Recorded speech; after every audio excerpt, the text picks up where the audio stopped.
저는 이 시간에 우리를 찾아오시는 예수님, 우리를 찾아오시는 예수님, 이라는 제목으로 같이 은혜를 나누겠습니다. 한번 따라 하시면 감사하겠습니다. 우리를 찾아오시는 예수님. 여러분, 주님이 여러분을 찾아오신다고 믿으시면 아멘 하겠습니다.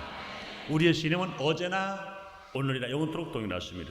과거에 찾아오신 것처럼 또 오늘 찾아오시는 것처럼 장차도 계속 찾아오신다고 믿는 여러분 되시기를 주님의 이름으로 축원합니다.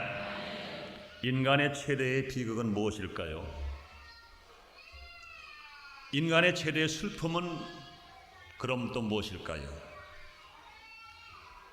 사용될 가치가 없어서 버려지는 것, 또한 아무도 찾아주는 사람이 없는 것, 이것이 제일 비극일 것입니다.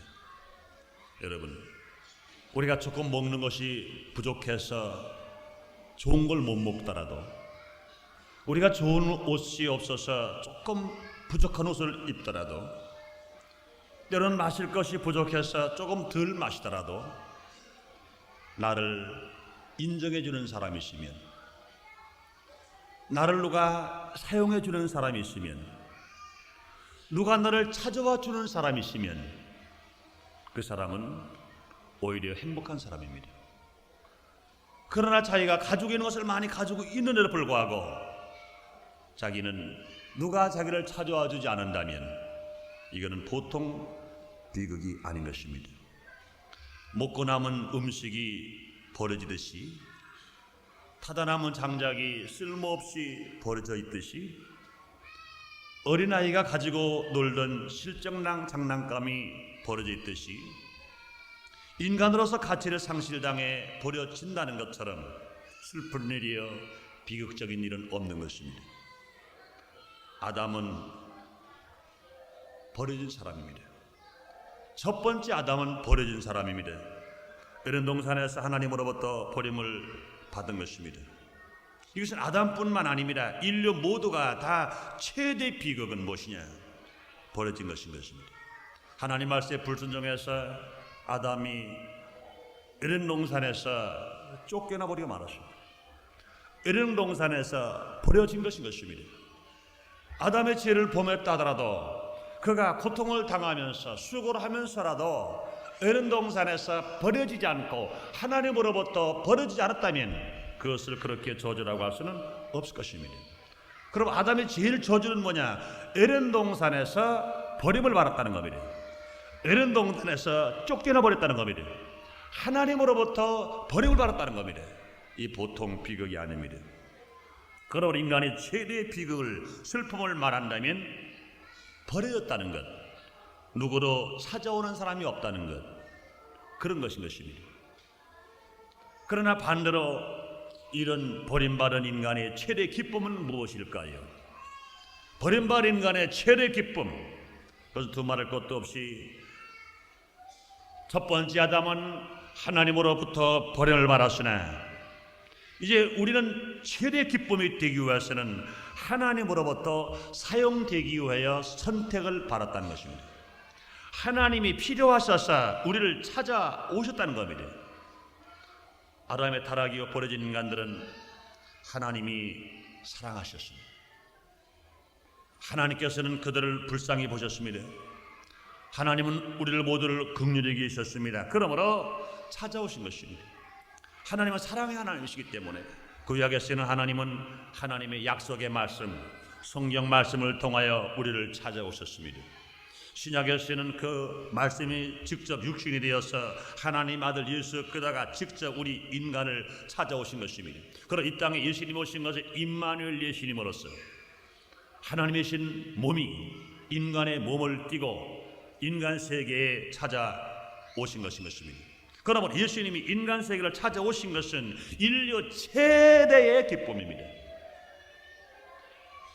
첫 번째 아담으로부터 모두가 다 버려진 인생 속에, 버려진 인류 속에 하나님이 친히 아들을 통하여 이 땅에 찾아오셨다는 이 사건, 그러므로 예수님이 육신의 몸을 띠시고 인류 속에 오셨다는 사실은 인류 최대의 기쁨입니다. 그렇기 때문에 선사도 선군도 하나님을 찬송합니다. 하나님을 예수 그리스도가 임마누엘 예수님으로 인류 가운데 오시게 된 것을 찬송합니다. 지극히 높은 곳에서는 하나님께 영광이여 땅에서는 기뻐하심을 입은 사람들 중에 평화로다 하니라 이렇게 말씀하십니다. 그러므로 예수님은요 죄 지은 인간에게 육신의 몸으로 찾아오셨습니다. 예수님은요 절망받는 인간에게 부활의 주님으로 찾아오셨습니다. 또한 예수님은요 구원받은 성도들을 천국으로 인도하시기 위하여 재림의 주님으로 찾아오실 주님이신 것입니다. 사랑하는 성도 여러분, 주님께서 오늘 성령을 통하여 이제 이 자리에 와 계신 것을 믿으시면 아멘 하겠습니다. 주님이 이 자리에 함께 계신 것을 여러분 감사하시면 아멘 하겠습니다. 주님은 말씀하십니다. 너희가 내 이름으로 두세라 모인 것에 나도 너희와 함께 있다고 주님은 분명히 말씀하시는 것입니다. 그러므로 저는 우리를 찾아오신 예수님, 오늘 우리 예수님 어떤 환경에 찾아오셔서 우리에게 또 어떤 기쁨을 주시는지 우리가 함께 알아봄으로 말미암아 여러분의 삶이 어떤 역경에 있다더라도 어떤 질병에 있다더라도 어떤 염려, 근심, 불안과 공포 속에 있다더라도 찾아오신 예수님을 여러분이 마음은 열고 환영하고 모셔드림으로 말미암아 여러분의 삶의 변화와 기적을 체험하면서 인생을 성공으로 복되게 살아가는 여러분이 다 되시기를 주님 이름으로 축원합니다. 첫째로 예수님은 죄인도 찾아와 용서해 주셔서 새 사람이 되게 하십니다. 우리의 주님은 죄인도 찾아오셔서 그 죄를 용서해 주시고 새 사람이 되게 만들어 주시는 것입니다. 이 세상은요 죄인을 버리고 다시 쓰려고 하지 않습니다. 사실은 따지고 보면 다 죄인인데도 불구하고 의인은 없나니 하나도 없습니다. 그런데도 불구하고 나타난 죄, 숨겨진 죄는 모르고 나타난 죄 때문에 그가 죄인이요 그러면서 그를 던져버리고 버려버리고 쓰지 않으려고 합니다. 만나지 않으려고 합니다. 그러나 예수님은 그렇지 않습니다. 하나님 아들 예수 그리스도는 그렇지 않습니다. 죄인도 해결시켜서 다시 사용하시는 주님. 그러므로 예수님은요 죄는 미워하지만 죄 지은 인간은 사랑한다는 겁니다. 우리 모두는요 죄를 지었지만 그러나 우리의 모습은 하나님의 형상대로 지을 받았습니다. 죄를 미워합니다. 죄를 갖다 준 원수 마귀는 저주합니다. 그러나 죄를 지은 사람은 불쌍히 보시고 주님은 사랑하시기 때문에 그 죄를 용서하시고 그 죄를 물리쳐 주셔서 그를 새 사람으로 되게 해서 주님이 사용하십니다. 마태복음 9장 9절로 13절까지 말씀해 보면 이런 말씀이 있습니다. 예수님께서는 세리 마태가 세관에 앉아있는 모습을 보았습니다. 그때 당시에 세리는요 아주 죄인입니다. 왜냐하면 모든 백성들의 세금을 늑탈합니다. 필요 이상으로 거저 거둬갑니다. 그래서 자기 먼저 착복을 하고 그 다음에 로마 정부에게 갖다가 바칩니다. 그렇기 때문에 그 세리들로 인하여서 이스라엘 백성들과 유대인들에게는 고통과 괴로움은 말할 수도 없습니다. 많은 수탈하는 죄를 그들이 짓고 있는 것입니다. 그래서 모두가 다 유대인들 이스라엘 백성들은 세리들을 보고 죄인이라고 상대를 하지 않습니다. 그들을 다 버려버리고 맙니다. 그들과 상종하지 않습니다. 그런데도 불구하고 하나님 아들 예수 그리스도십니다. 점도 없으시고 죄도 없으시는 하나님 아들 예수 그리스도는 세상 사람은 세리 마태를 다 버렸으나 주님은 그를 찾아가셨습니다. 그가 진모하는 현장에 찾아가셨습니다. 그래서 세관에서 근무하고 있는 세리 마태를 부릅니다. 너는 나를 따르라. 얼마나 마태가 기뻤겠어요. 온 세상 사람들이 자기를 다 버리고 자기를 상대해 주지 않는데도 불구하고 하나님 아들 예수 그리스도가 자기를 찾아오셔서 자기와 함께 일하겠다고 주님이 부르시는 것입니다. 그러니 일하던 손을 다 멈추고 주님을 따라 나섰습니다. 주님을 모시고 자기 집으로 안내를 했습니다. 자기 집에 가서 얼마나 감사했던지 얼마나 기뻤던지 잔치를 베풀었습니다. 잔치를 베풀고 보니 거기 온 사람들은 뭐로 가라? 끼리끼리 모입니다. 무리의 법칙입니다. 세리들이 모였습니다. 죄인들이 모였습니다. 우룩을 댑니다. 그 가운데서 예수님은 식사를 하시고 계신 것입니다. 바리새인들이 묻습니다. 너희 선생은, 너희 스승은 어찌하여 세리와 함께하느냐? 너희 스승은 어찌하여 죄인과 함께하느냐? 이거 잘못된 건 아니냐? 그 소리를 들으신 예수님이 친히 이렇게 말씀하십니다. 건강한 자에게는 의원이 쓸데없고 병든 자에게라야 쓸데있느니라. 내가 이 세상에 의인을 부르러 온 것이 아니라 죄인을 불러 해결시키러 왔다고 주님 말씀하시는 것입니다. 그러므로 사랑하는 성도 여러분, 저와 여러분은 똑같은 사람들인 것입니다. 우리가 서로 볼 때 우리가 드러나지 않은 죄가 있는지는 몰라요. 그러나 드러났든 드러나지 않았든 우리는 모두가 다 아담의 혈통으로 태어났습니다. 그 피로 태어난 인생들, 벌써 잉태될 때부터 죄요, 태어날 때부터 죄요, 죄 속에서 죄를 물 먹듯이 물 마시듯이 먹고 마시면서 살았습니다. 의인은 없나니 하나도 없는 것입니다. 그러므로 주님이 그 사랑과 그 은혜가 아니었더라면 어찌 하나님을 아버지로 부를 수 있을까요?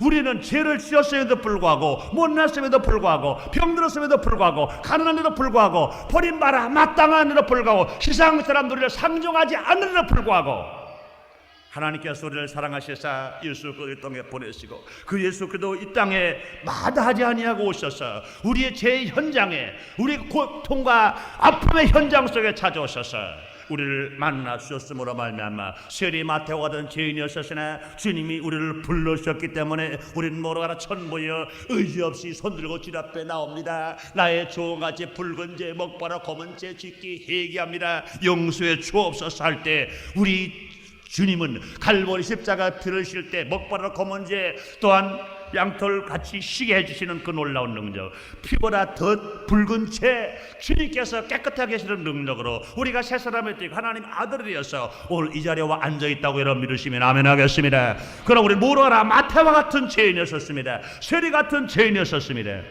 뿐만 아니라 요한복음 5장 2절로 16절까지 말씀을 보면은 우리의 주님은 죄인을 찾아오신다는 것을 우리에게 확실히 말씀하십니다. 우리가 요한복음 5장 2절로 13절까지 말씀만 읽어보면은 9절까지 말씀만 읽어보면은 우리의 주님은 베데스다 연못가에 앉아있는 38년 된 환자를 치료하신 사건만 알 겁니다. 그러나 그것을 16절까지 읽어보면, 특별히 14절까지 읽어보면 이런 말을 합니다. 네가 나았으니 더 심한 것이 생기지 않게 다시는 죄를 범치 말라, 그런 말씀을 하십니다. 38년 된 병자를 주님이 치료해 주신 후에 주님이 하신 말씀, 너는 이제 더 심한 병으로 고생당하지 않게 하기 위하여 너는 더 죄를 범하지 말라 그랬습니다. 그렇다면 38년 된 병자는 분명히 왜 그 병으로 고통을 당하느냐, 그 원인이 뭘까? 죄의 원인이 뭘까? 분명히 죄로 말미암아 38년 동안 질병으로 고통을 당하고 있습니다. 사람들은 그를 도와주지 않았습니다. 베데스다 연못이 막 끌어동할 때 누군가 그를 들어서 물에만 넣어주기만 하면 그는 치료받을 수 있는데 38년 동안 기다렸으나 누구도 그를 도와주지 않았습니다. 왜 그랬을까요?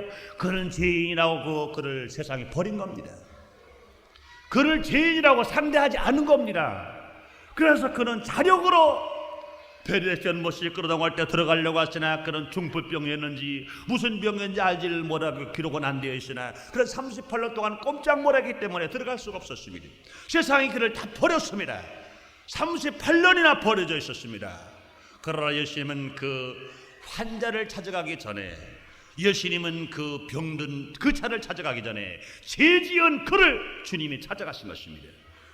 죄값으로 말미암아 38년으로 고통을 당하는 그를 찾아가신 것입니다. 예수님 말씀하십니다. 네가 낫고자 하느냐?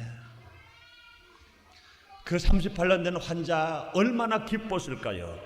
난 그랬을 것 같아요. 그가 치료받은 것보다 더 기쁜 것은 뭐냐? 세상 사람들은 나를 다 버렸는데, 내가 죄인이라고 나를 다 버렸는데 하나님 말을 위해서 그리스도가 나에 가까이 오셔서 나를 상대해 주신다. 나에게 말씀을 해주신다. 나에게 관심을 가져주신다. 그 마음이 얼마나 기뻤겠어요. 그러면 주님 말씀을 듣고 난 그 환자가 말합니다. 네, 무리동할 때 나를 물에 넣어줄 사람이 없나이다. 무슨 말씀입니까? 자기가 이젠 아내도 떠났다는 것을 말합니다. 친구로 떠났다는 걸 말합니다. 세상 누구로 다 떠나버렸습니다. 그럴 때 주님 말씀하십니다. 자를 들고 걸어가라. 주님은 그를 치료하셨습니다. 그는 걷기도 하며 뛰기도 합니다. 그는 새 사람이 된 겁니다.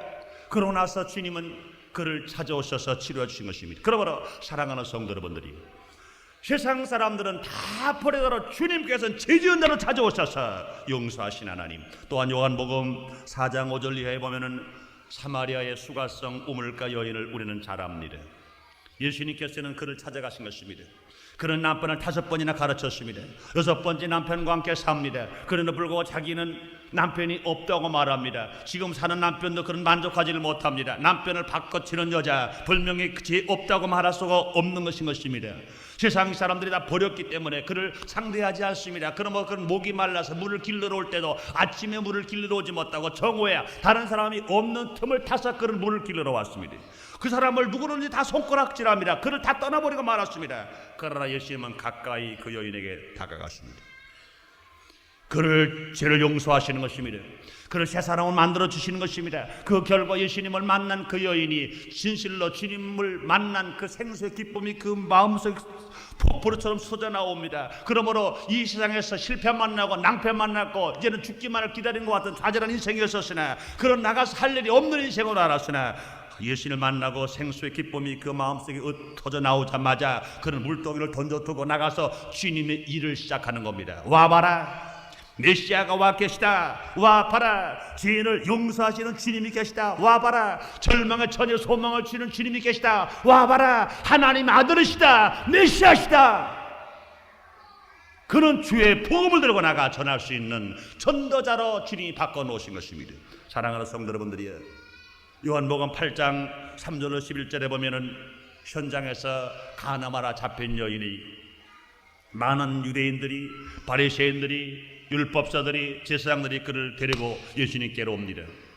모세 율법에는 가나마라 현장에 잡힌 여인을 돌로 쳐 죽이라고 그랬는데 예수님 어떡할까요? 예수님은 사랑의 복음을 증거했습니다. 그런데 이들이 예수님을 함정에 빠뜨리려고 하는 겁니다. 예수의 율법을 어긴다고 하면은 분명히 죄를 예수님이 짓는 겁니다. 그런데 예수의 율법을 어기지 않기 위해서 사랑을 강조하다가는 분명히 또 이것도 잘못된 것인 것입니다. 그럴 때 예수님께서는 이렇게 말씀하십니다. 너희 중에 죄 없는 자가 먼저 돌로 쳐라. 현장에서 가나마라 잡힌 여인을 데려왔을 때 예수님 말씀하신 것입니다. 많은 무리가 자기를 생각해 보니 돌 던질 사람이 아무도 없어. 왜? 자기는 죄인이기 때문에 뿔뿔이 다 해졌습니다. 얼마 동안 예수님은 땅에 무엇인가 쓰고 계시다가 현장에 가나마라 잡힌 여인에게 말합니다. 내 주위에 누가 있느냐 묻습니다. 아무도 없나이다. 이제는 죄를 지닌 간들은 돌을 던지지 못하고 다 도망갔습니다. 이제는 예수님은 죄가 없으십니다. 예수님은 흠이 없으십니다. 예수님은 점이 없으십니다. 그럴 때 예수님께서는 분명히 돌을 던질 수 있습니다. 죄 없는 자가 돌을 먼저 치라고 그랬으니까 던질 수 있습니다. 그러나 불구하고 예수님이 하신 말씀, 예수께서 가라사대 나도 너를 정죄하지 아니하노니 가서 다시는 죄를 범치 말라 하시니라. 나도 너를 정죄하지 아니하노니 가서 다시는 죄를 범하지 말라. 죄인인 여인을 예수님은 정죄하지 아니하고 그를 용서하고 다시는 죄를 범하지 말고 새 사람이 되고 변화된 사람이 되라고 그를 돌려보냈다는 사건인 것입니다. 사랑하는 성도 여러분, 우리 예수님은요 죄인도 정죄하지 아니하십니다. 죄인도 용서하십니다. 그래서 그가 사람 되게 만드십니다. 주님의 일꾼이 되게 만들어 주시는 것입니다. 그러므로 사랑하는 성도 여러분들이요, 우리의 주님은 죄인도 찾아오셔서 용서하시고 그가 새 사람 되게 하시는 것처럼 그 사랑과 그 은혜로 말미암아 저도 여러분도 저도 구원받아서 하나님을 아버지로 부를 수 있으며 우리는 이 땅에서 범사 형통에 살아갈 수 있으며 우리는 새하늘과 새 땅과 새 예루살렘을 갈 수 있는 것입니다. 우리는 행함으로 되는 것이 아니라 우리는 용서로 말미암아 주님의 사랑과 은총으로 이 놀라운 축복을 받았다는 사실을 알 때, 사랑하는 성도 여러분들이여, 우리 삶 속에 죄책과 여러 가지 염려, 근심, 불안, 공포에 살 것이 아닌 것입니다. 이 모든 것은 예수님의 피로 깨끗이 씻음 받고 우리가 새 사람이 되었어. 그렇다, 나도 수가성 우물개 여인처럼 복음은 전도자가 되어야 되겠다. 나도 가늠한 현장에 잡힌 여인처럼 나도 용서 보고 새 사람이 되었어요. 주의 복음을 따라 증가하는 사람이 되어야 되겠다. 나도 38년 병자가 치료 받아서 용서를 받은 것처럼 나도 새 사람이 되었어요. 내 건강을 가지고, 내 물질 가지고, 내 사업을 가지고 주님을 위해서 내가 일해야 되겠다 각오하는 사람이 될 때 주님이 기뻐하시고 주님은 분명히 영광을 받게 되실 줄 믿습니다. 두 번째로, 예수님은 누굴 찾아오시느냐? 예수님은 가난한 자를 찾아오셨어요. 가난한 자를 찾아오셔서 부욕해 만들어 주십니다. 세상 사람들은요, 가난하면 다 떠나요. 사업하라 실패할 때 친구 다 떠나지요. 사업하라 실패할 때 친정도 떠나지요. 사업하라 실패할 때 욥기서를 보니까 아내도 떠났어요. 그러나 그 실패 현장에 찾아오신 분이 계십니다. 하나님 아들 예수 그리스도는 그 실패 현장에 찾아오시는 것 여러분 믿으시면 아멘 하겠습니다. 사랑하는 성도 여러분들이요, 우리 주님 우리에게 교훈하고 말씀하십니다. 아담이 범죄했을 때 아담은 에덴으로 쫓겨났습니다.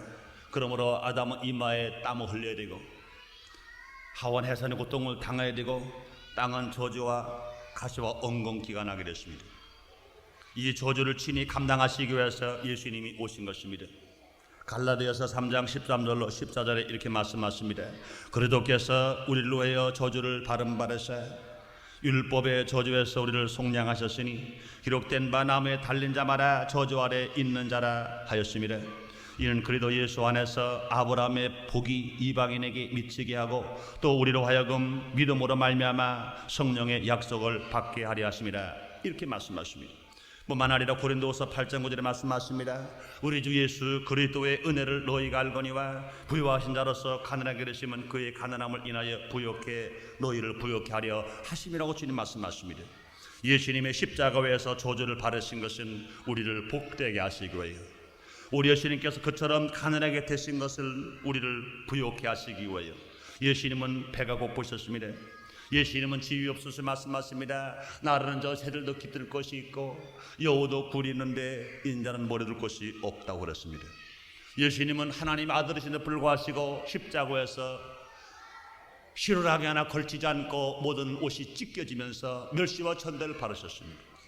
예수님 하나님 아들이신데 불구하시고 십자가를 지시고 빌라들어서 갈보리 산까지 가시면서 멸시와 천대, 노마 병정의 구둣발칠 채찍에 맞으시면서 넘어지고 쓰러지면서 가지셨습니다.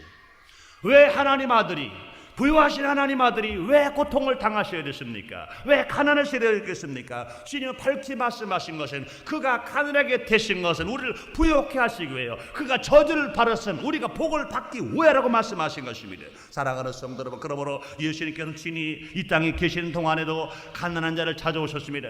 헐벗은 자를 찾아오셨습니다. 배고픈 자를 찾아오셨습니다. 요한복음 5장 1절 13절에 보면요, 디베랴 광야에 남당을 5천 분야가 수만 명이 모였습니다.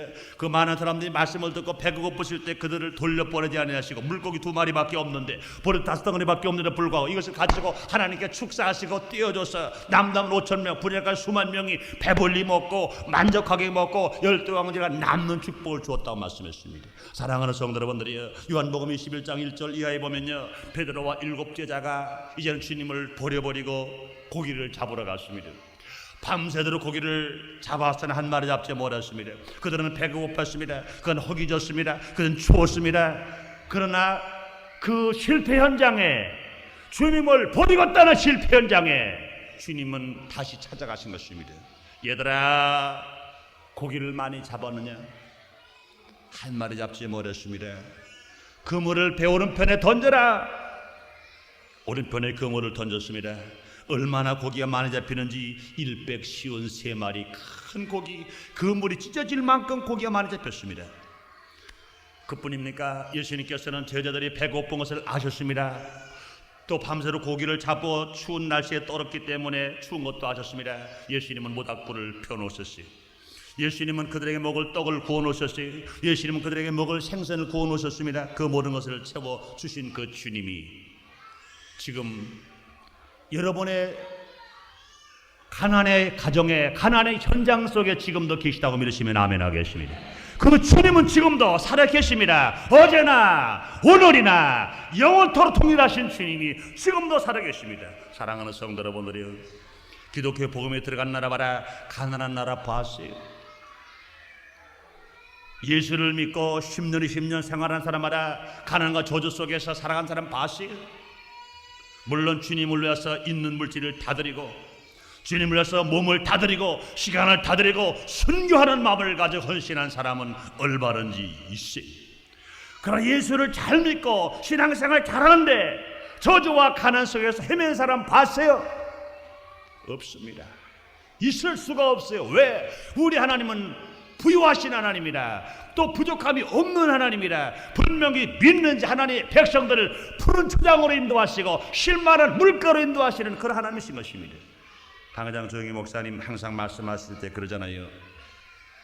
당회장 목사님은 세계 선교 여행을 비행기를 타고 아마 지구를 적어도 100바퀴 이상을 도셨을 거예요. 그동안 다니신 것을 다 계산한다면.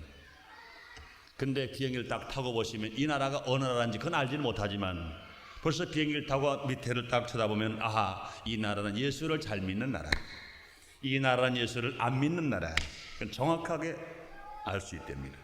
뭘 아느냐고요? 예수를 잘 믿는 나라는 산이 푸르 파란 초목이 무성합니다. 그러나 예수를 안 믿는 나라는 뭐라 헐벗어버리고 말았습니다. 그럼 그럴 거, 아이고 그거야 뭐 치산치수 잘하시니 그렇지. 여러분 그럴까요? 저는요, 우리나라 예수 복음 들어오고 나서 101년 됐습니다. 5천년 역사 동안에 사실 대한민국이 지금만큼 잘 산 나라가 과연 얼마나 있었을까 이렇게 생각해 봅니다. 저도 그래요. 30년 전에는 제가 충청남도 연기군 전이면 고등리 제가 살았습니다. 제가 시골에서요, 우리 할아버지가 구대가 독자이십니다. 내가 장손입니다. 그때 우리 시골에 가면 우리 산이 참 많아요. 근데 내가 시골에 30년 전에 시골에 살 때는요, 가서 나무 잘라가지 말라고 지켜서요, 야단을 쳐요, 소리를 질러요. 그런데도 언제 모르게 다 잘라갔어. 산은 뭔가 다 헐벗은 벌거숭이 산입니다. 그러나 30년이 지난 지금 저는 분명 인천에 와 있어요. 내 고향에는 우리 집 아무도 없습니다. 우리 할아버지가 구대가 독자이기 때문에 우리 뭐 비슷한 친척이 없어요. 우리 할아버지 살아계실 때 우리 집에 우리 아버지 형제들 빼놓고 고모님들 빼놓고 제일 가까운 친척이 오는데 최씨 친정을 따지니까 몇 천이냐고 물었더니 나하고 36촌이래. 36촌이 나하고 가까운 사람이래. 여러분의 36촌 생각해 보십니까? 그렇게 친척이 없어요. 그만큼 우리 교회, 우리 집에 산을 지킬 사람이 아무도 없습니다. 물론 형식적인 산지기는 있죠. 그래서 산지기가 산 지키기 위해서요, 못 지킵니다. 그러나 지금 우리 산에 가면은요, 지난번에도 제가 1년에 한 번 내지 2번은 갑니다. 못 갈 때는 뭐 2년에 한 번도 가고, 지난 추석날은 오전에 갔다가 오후에 올라왔어요. 지금 우리 산을 제가 가서 깜짝 놀랍니다. 해마다 놀래요. 제가 불과 키가 별로 안 큽니다만은 우리 산에 들어가려면요, 서서 못 가요.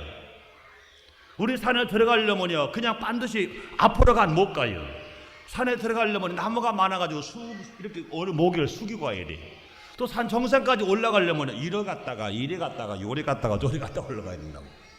산이 그만큼 나무가 풀어졌다는 겁니다. 이것은 뭘 상징합니까? 이것은 분명히 부유를 상징합니다. 여러분들의 속담에 그런 맛이요, 충청 속담에 그런 속담이 있습니다. 이 산 저 산 다 잡아먹고 입 딱 벌리는 게 뭐냐고. 그게 뭐예요? 아궁이죠, 아궁이. 이 산 더 잡아먹고 저 산 다 잡아먹고 그래도 못 잡아먹어서 입을 딱 벌리고 더 들어봐라 그러는데, 지금이요 그 산을 안 잡아먹어요. 왜 안 잡아먹냐고요? 아궁이가 없어버렸어. 왜 없었냐고요? 모두가 다 연탄 아니면 석유로 다 사용하고 있어요.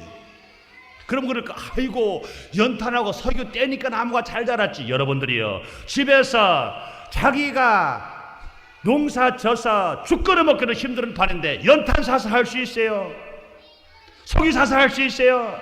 연탄, 사고, 석유 살 만큼 넉넉하게 돼 있는 겁니다. 나무 안에 사서 잘 돼 있는 겁니다. 하나님 축복하신 것입니다. 그러므로 말미암아 산천 초목이 푸르게 잘 자라고 있는 것 하나님의 은혜이신 것입니다. 그러므로 뿐만 아니라 우리 여러분들이요, 이번 하세 경기대를 통해서도 국력이 신장된 것을 분명히 보았습니다. 세계와 어깨를 나란히 하고 살아갈 수 있는 것을 분명히 보았습니다. 이게 무엇이 있을까요, 여러분들이요? 똑같은 민족이요, 똑같은 피입니다. 그러나 무엇이 다를까요? 하나님께서 가난한 이 민족에 찾아오시사 축복의 손을 얹어 주신 증거라고 믿으시면 아멘 하겠습니다. 세 번째로 예수님은 누구를 찾아오시느냐? 병든 자를 찾아오십니다. 병드는 자를 찾아오셔서 구경만 하고 가시느냐? 그렇지 않습니다. 병든 자를 찾아오셔서 치료해 주시는 예수님. 여호와는요 만병의 의사가 됐습니다. 여호와는 치료하신 하나님, 라파의 하나님이라고 말씀하십니다. 예수님은 영혼을 살리시고 병든 영혼을 치료하십니다. 예수님은 마음의 병을 치료하십니다. 예수님은 육신의 병을 치료해 주시는 것입니다. 마태복음 4장 23절로 25절에 이렇게 주님 말씀하십니다. 예수께서 온 갈릴리에 두루 다니사 저희 회당에서 가르치시며 천국 복음을 전파하시며 백성에게 모든 병과 모든 약한 것들을 고치시니 그의 소문이 온 수레 버린지라. 사람들이 모든 앓는 자, 곧 각색 병자, 또 고통에 걸린 자, 귀신 들린 자, 간질하는 자, 중풍병자를 데려오니 저희를 고치시더라. 갈릴리와 데가볼리와 예루살렘과 유대와 요단강 건너편에서 허다한 무리가 쫓으니라 그렇습니다. 그러면 예수님을 만나러 나온 사람들마다 주님은 치료하셨고 분명히 예수님은 직접 찾아가셨어. 갈릴리로 가시든지 나사렛으로 가시든지 어느 곳으로 가시든지 병자를 찾아가셔서 주님은 치료해 주신 것입니다. 그러므로 치료자 예수님 앞에는 종류를 구분하지 않고 치료해 주시는 것이 어떤 병을 했든 문둥병도 치료받고 소경도 치료받고 귀목으로 치료받고 간질병도 치료받고 안진병으로 치료받고 증풍병도 치료받습니다. 마태복음 8장 1절 3절에 보면요 문둥병자를 치료하십니다. 문둥병에 걸린 사람 예수님을 찾아오셔서 찾아와서 말씀합니다. 주님이 원하시면 깨끗할 수가 있나이다. 여러분들이 다른 병이 아닙니다. 문둥병입니다. 보통 그러면 그럴 거 아니겠어요? 아이고 너 고쳐주려고 내가 손을 얹었다가 나도 그 문둥병에 걸려면 어떡한단 말이냐, 나는 너를 만날 수 있다, 가라 그러지 않겠어요? 그러나 불구하고 우리 예수님께서는 말씀으로만 치료하지 않으셨습니다. 다른 사람들은 혈루병 그 믿음으로 말미암아 옷자락만 만지도 나았습니다. 다른 사람은 그저 원수마귀를 물으시고 나았습니다. 그러나 문둥병 걸린 자 예수님의 사랑은 얼마나 귀하신지, 문둥병자를 만지면 전염될 수밖에 없는데 불구하고 예수님은 문둥병자에게 손을 얹으며 가라사대 내가 오늘오니 깨끗함을 받으라. 즉시 그 문둥병자가 깨끗함의 치료를 받았습니다. 사랑하는 성도들, 그뿐이 아닙니다. 마가복음 7장 24절 30절에 보면 수레몬에게 여인의 귀신 들린 딸을 두었습니다. 그 딸을 주님은 분명히 치료해 주신 것입니다. 또한 백부장의 신하의 중부병을 치료하신 것입니다. 우리 주님은 어제나 오늘부터 동일하시기 때문에 지금도 예수님 이름으로 기도할 때 병든 자가 치료 받는다고 믿으시면 아멘 하겠습니다. 주님 우리에게 권세 이름을 주셨습니다. 너희가 내 이름으로 귀신을 쫓아내며 새 방언을 말하며 무슨 독을 마시 해를 받지 않으며 병든 사람에게 손 얹는 즉 나으리라 하시더라. 주님 말씀하신 것처럼 사랑하는 성도 여러분들이요, 오늘 예수 그리스도가 지금도 찾아오셔서 성령을 통하여서 말씀을 통하여서 지금 역사하심으로 말미암아 모든 질병을 치료 안 받고 축복을 받는 새 사람 되시고, 여러분이 질병으로 고통을 당합니까? 예수님 치료의 주님이 오시사 여러분 육신의 병을, 생활의 병을, 마음의 병을 치료해 주시는 것을 믿고 치료 받는 여러분 되시기를 주님의 이름으로 축원합니다. 네 번째로 예수님은 우리를 어느 때 찾아오십니까? 문제를 가진 자를 해결해 주시러 찾아오시는 것입니다. 이 세상에는요 살아가는 인생 중에 문제가 없는 사람 하나도 없이, 우리는 문제를 무서워할 것은 하나도 없이 문제가 해결되면 오히려 더 큰 담력과 더 큰 기쁨을 가질 수 있기 때문에 그런 것입니다. 사랑하는 성도 여러분들이요, 우리는요 문제가 우리를 실패케 하는 것이 아니라 주님만 찾아오시면, 주님만 영접을 하면 문제가 오히려 더 큰 담력의 사람이 되고 더 큰 능력의 사람이 되고 더 큰 기쁨의 사람이 되고 더 많은 영광을 주께로 돌리면서 살아갈 수가 있는 것입니다. 그러므로 우리는 믿음 안에서 우리는 이것을 맞이할 수 있습니다. 그러므로 요한복음 2장 1절로 9절에 보면요 신랑 신부가 많은 손님을 초청했습니다. 갑자기 포도주가 떨어졌습니다. 보통 문제가 아닙니다. 그러나 그곳에 예수님이 초청되어 있었습니다. 예수님이 그들을 찾아가신 것입니다. 그래서 물이 변하여 포도주가 되게 만들었습니다. 먼저 본 포도주보다 다음 포도주가 더 맛있게 되었습니다.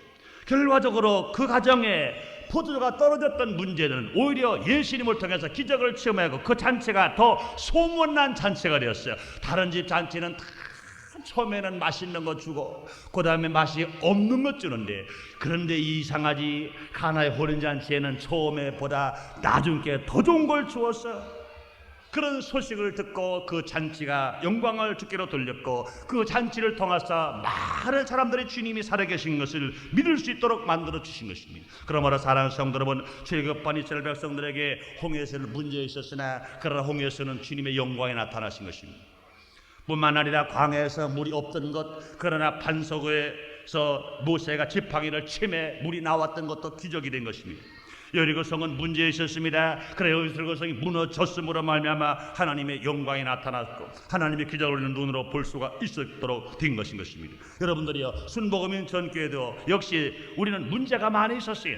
지하실에서 멸시받는 어려움이 있었습니다. 예배를 보기에 분위기가 나쁜 어려움도 있었어요. 그러나 그런 어려움이 있었기 때문에 하나님께서 우리 마음을 뜨겁게 했습니다. 우리는 모두 한 마음이 되어서, 그렇다, 성전 부지를 우리는 구입해야 된다, 새 성전을 져야 된다, 그러기 위해서 방해가 왔으나 그러나 120일 동안 금식하고 기도를 했습니다. 여러분들이 지금 이렇게 교회 생활하면서 이런 성전이 있으면서 우리가 또 성전을 지십시다, 기도하십시다, 헌신하십시다, 허가가 잘 안 나는데 금식 기도하십시다. 여러분들이요, 10%나 따라올지 모르겠어요. 잘 되고는 또 하자고 그러니까. 그러나 문제가 있을 때 하나님께서 목사의 마음만 감동을 준 것이 아니라 여러분 마음으로 감동을 주셨어요. 그래서 한 가지 목표를 딱 지으셨을 때, 그렇다, 하나가 되어서 기도하자, 헌신하자, 금식하자, 이런 결과로 말미암아 이런 역사가 나타나는 것을 여러분도 믿으시면 아멘 하겠습니다. 그러므로 사랑하는 성도 여러분들이여, 여러분의 생활 속에 문제가 있습니까? 여러분의 사업 속에 문제가 있습니까? 여러분의 가정에 문제 있습니까? 이때야말로 주님이 찾아오셔서 나를 해결해 주실 때인 것을 아시고 문제를 다 주께 맡겨버리고 감사하면서 주님 앞에 순종과 따라감으로 말미암아 기적을 체험하며 주께로 영광을 돌리며 살아가는 여러분 되시기를 주님의 이름으로 축원합니다. 다섯 번째로, 예수님 언제 찾아오실까요? 예수님은요, 살은 자만 찾아오시는 것이 아니라 죽은 자도 찾아오셔서 살려주십니다. 여러분 믿으시면 아멘 하겠습니다. 예수님은요, 자신이 인류의 저주를 한 몸에 지시고 죽으셨다가 3일 만에 살아나셨을 뿐만 아니라 직접 죽은 자를 찾아오셔서 살리셨습니다. 나인성 과부의 아들을 살리셨을 뿐만 아니라 우리가 잘 아는 죽은 지 나흘이 됐고 썩어서 냄새가 나는 나사로, 마리아와 마르다의 오라버니 나사로를 찾아가서 살리셨습니다. 여러분, 사는 사람을 찾아가시는 것 좋지요. 그러나 죽은 사람을 찾아간다는 것, 이건 얼마나 힘들은지 몰라요. 속담에 그런 말 있잖아요. 속담이 아니죠. 요새 그런 말들을 많이 합니다. 권세 있는 자의 개가 죽어도 문상이 온대. 개가 죽어도. 그런데 그 권세 있는 자가 직접 죽으면 문상이 딱 끊어진대. 물론 인심을 잃은 사람 얘기겠지요. 죽으면 끝이에요. 아무도 없어요. 우리가 지금 역사적으로 위대한 인물들을 쭉 압니다. 그러나 그분들을 그렇게 나르는 새들도 떨어뜨릴 것 같이 권세를 가지고 등등하게 살았습니다. 많은 물질을 가지고 살았습니다. 호렇게 살아갔습니다. 그러나 그 생명 죽고 한 달이 가고 두 달이 가고 석 달이 가니까, 난 지금도요, 우리나라의 정치를 많이 하는 분들, 물질이 많았던 분들, 또 사회도 저명한 분들 몇몇 분을 기억하는데, 지금 그분이 살아 계셨는지 돌아가셨는지 지금 혼돈이 되는 게 많아요. 혼돈이 될 때가 많아. 얼마 전에 최종들끼리 얘기하다가요, 누군가 분명히 돌아가신 분인데 그분이 살아계신 것도 같고 돌아가신 것도 같고 잘 모르겠어요. 관심이 없어요. 죽는다는 것은 사람이 다 버리는 겁니다. 그래서 그렇지 않습니까? 아무리 내가 사랑한 아내였다 하더라도, 내가 사랑한 남편이었다 하더라도, 사람들은요, 죽고 3일이 지나가고 5일이 지나면 일주일이 지나면 3일장 아니면 5일장 아니면 7일장 되어서 다 묶어가지고 보기도 싫어서 그것도 관에다가 넣어서 그것도 또 그냥 다 묶고 싸서 흙에다가 묻는 거예요. 아무리 사랑했던 남편인데도, 사랑했던 아내인데도, 아버지와 자식인데도 죽으면 갖다가 쓸어 묻는 거예요. 좋게 생각해서 모시는 것이지 한마디로 갖다 묻어버리는 거예요. 그러나 여러분들이요, 우리는 갖다가 묻었다 하더라도, 혹 잘못된 사람들은 가서 버렸다 하더라도, 여러분들이요, 우리 하나님 아들 예수 그리스도, 우리의 메시아 예수 그리스도는 찾아오시는 것입니다. 찾아오셔서 죽은 나사로의 무덤에 돌을 옮겨놓습니다. 냄새가 납니다. 썩었습니다. 그 나사로를 찾아가서 살려내시는 것입니다. 뿐만 아니라 우리의 신임의 재림이 주로 오시는 것입니다. 재림이 주로 오실 때 사는 자만 데리러 오나요? 아니요. 예수님이 재림하실 때 누가 먼저 일어납니까? 죽은 자가 먼저 부활되어서 공중으로 들림을 받습니다. 우리 살아남은 자가 변화되어서 공중으로 들림을 받아 호린잔치에 올라가는 것입니다. 그러므로 사랑하는 성도 여러분들이요, 우리 주님께서 우리를 찾아오십니다. 그러므로 우리 생활 속에서 여러분의 가정이 죽은 것과 같습니까? 여러분의 사업이 죽은 것과 같습니까? 여러분의 심령이 죽은 것과 같습니까? 걱정하지 마세요. 주님이 찾아오셔서 여러분의 가정을 살리고, 여러분의 사람을 살리고, 여러분의 심령을 살리고, 육신을 살리는 역사를 체험하고 감사하면서 복되게 살아가는 여러분 되시기를, 부활의 주님을 만나시고 소망의 주님을 만나게 되시기를 주님의 이름으로 축원합니다. 마지막으로 한 가지 더 말씀드립니다. 예수님은 누구를 찾아오시느냐? 예수님은 두려운 자를 찾아오셔서 평안을 주십니다. 세상에 모르는 사람들은요, 두려움 속에서 살아갑니다. 성공적인 인생을 살아가기 위해서 제일 필요한 것은 뭐냐? 마음의 평안입니다. 마음의 평화가 있는 사람은 기쁨이 있고 담력이 있고 자신이 있고 용기가 있지. 그러나 마음의 평화를 잃어버린 사람은 무엇이든 하려고 하나 되지 않습니다. 그래서 주님 말씀하십니다. 지킬 만한 것보다 내 마음을 지켜라. 생명이 그런 일에 난다고 말씀하십니다. 그러므로 세상 사람들은 무엇을 먹을까, 무엇을 입을까, 무엇을 마실까 걱정합니다. 정치가 안정될까, 경제가 호전될까, 학원센터가 잘 가라앉을까. 그러나 주님은 찾아오셔서 말씀하십니다. 너희에게 평강이 있을지어라. 주님은 유대인으로 인하여서 고통을 당하는 제자들을, 문을 꽁꽁 걸어잠근 제자들 방에 불쑥 문도 열지 아니하시고 나타나셔서 하신 말씀, 너에게 평안이 있을지어다, 너에게 평강이 있을지어다. 주님은 말씀하시는 것입니다. 그러므로 예수님께서 갈보리 십자가에서 빌려 죽으신 것은 구원받은 모든 백성에게, 인류에게 평안을 주시기 위해서, 예수님의 말씀인 성경 말씀도 우리에게 평안을 주시기 위해서, 예수님의 영이신 성령 충만함도 우리가 평안을 주시기 위해서, 우리에게 평안을 주시기 위해서 우리에게 허락하신 사건인 것인 거죠. 그러므로 세상이 아무리 흉흉하더라도, 아무리 먹장거림이 끼쳐온다더라도, 어떠한 세상의 염려 근심의 조건이 다가온다더라도, 여러분들이 주님은 말씀하십니다. 너에게 평강이 있을지어라. 세상 소리 듣지 마시고 진실로 바다 위를 걸어오시는 예수를 바라보시면서, 우리를 찾아오시는 예수를 바라보시면서 염려 근심 불안 공포 다 던져버리고 평화를 누리면서 살아가는 여러분 다 되시기를 주님의 이름으로 축원합니다. 예수는 오늘도 우리를 찾아오십니다. 지금 이곳에 주님이 찾아와 계신 것 여러분 믿으시면 아멘 하겠습니다. 지금 우리가 어떤 환경 속에 있더라도 주님은 해결해 주시는 것입니다. 지혜 때문에, 질병 때문에, 가난 때문에, 각종 문제 때문에, 죽음 때문에 우리가 두려워하더라도 주님은 오셔서 해결하시는 주님이신 것입니다. 그러면 주 안에서 평강을 찾으시고 믿음, 소망, 사랑 안에서 힘차게 살아감으로 말미암아 그렇다 하나도 할 수 있다, 하면 된다, 해보자. 주님이 능력 안에서 내가 뭐를 할 수가 있다고 고백하는 여러분 되시기를 주님의 이름으로 축원합니다. 기도하겠습니다. 하나님, 오늘도 우리를 사랑하시사 거룩한 주의를 우리에게 허락하시고 하나님 말씀으로 우리에게 영원한 소망과 꿈과 평안을 주시니 감사합니다. 우리 주님이 아니었더라면 우린 죄 때문에, 가난 때문에, 질병 때문에, 두려움 때문에, 여러 가지 염려 근심 때문에 멸망받을 수밖에 없었으나 주님이 우리 아이를 찾아오셨으므로 말미암아 이 모든 문제가 다 해결받게 되었으니 감사합니다. 오늘 말씀을 받았습니다. 듣는 귀만 되지 말고 깨닫는 귀가 되게 하시고 이것을 붙들고 소망차게 부활의 주님을 모시고 힘차게 살아갈 수 있는 모든 성도들 되게 주시옵소서. 세상 사람 날 다 버리더라도 주님은 나를 찾아오신다는 소망을 가지고 힘있게 살게 주시옵소서. 예수님 이름으로 기도드리옵나이다. 아멘.